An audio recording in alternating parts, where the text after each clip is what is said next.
ఏపీలో corona virus వేగంగా వ్యాపిస్తుంది. కర్నూలు జిల్లాలో మొదటి కోవిడ్ కేసు నమోదైంది. ఎమ్మిగనూరు మండలం కల్లుగొట్లు గ్రామానికి చెందిన వృద్ధుడికి కరోనా పాజిటివ్ గా వచ్చినట్లుగా వైద్యులు నిర్ధారించారు. దీంతో బాధితుడికి స్థానిక ఆసుపత్రిలో చికిత్స అందిస్తున్నారు. జిల్లాలో మొదటి కోవిడ్ కేసు నమోదు కావడంతో స్థానికులు భయభ్రాంతులకు గురవుతున్నారు.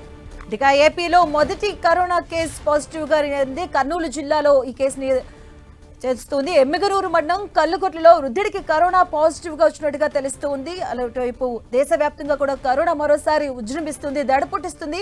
కర్నూలులో ప్రభుత్వ ఆసుపత్రిలో చికిత్స తీసుకుంటున్నాడు బాధితులు. ఈ నేపథ్యంలో కోవిడ్ పాజిటివ్ కేసులు రోజు రోజుకు పెరుగుతున్నాయి. కోవిడ్ పాజిటివ్ తో ఆందోళనకు గురవుతున్నారు స్థానికులు. ఏపీలో వేగంగా కరోనా వ్యాప్తి చెందుతూ ఉంది.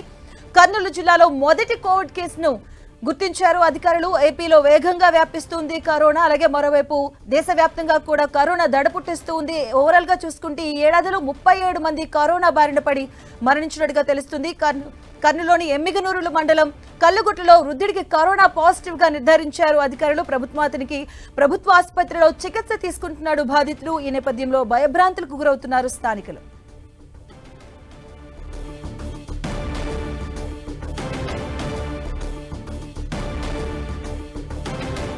ఏపీలో శరవేగంగా వ్యాపిస్తూ ఉంది కరోనా. ప్రభుత్వ ఆసుపత్రిలో చికిత్స తీసుకుంటున్నాడు ప్రస్తుతం బాధితుడు. కర్నూలు జిల్లాలో మొదటి కోవిడ్ కేసు నమోదైనట్టుగా తెలుస్తూ ఉంది. ప్రభుత్వ ఆసుపత్రిలో చికిత్స అందిస్తున్నారు అధికారులు. ఈ నేపథ్యంలో కరోనా దడపుట్టిస్తుంది. మరోసారి కరోనా కేసులు పెరుగుతూ ఉన్నాయి రోజు రోజుకి కూడాను. ఓవరాల్ గా ఈ ఏడాది 37 మంది కరోనా బారి చనిపోయినట్టుగా తెలియజేస్తున్నారు.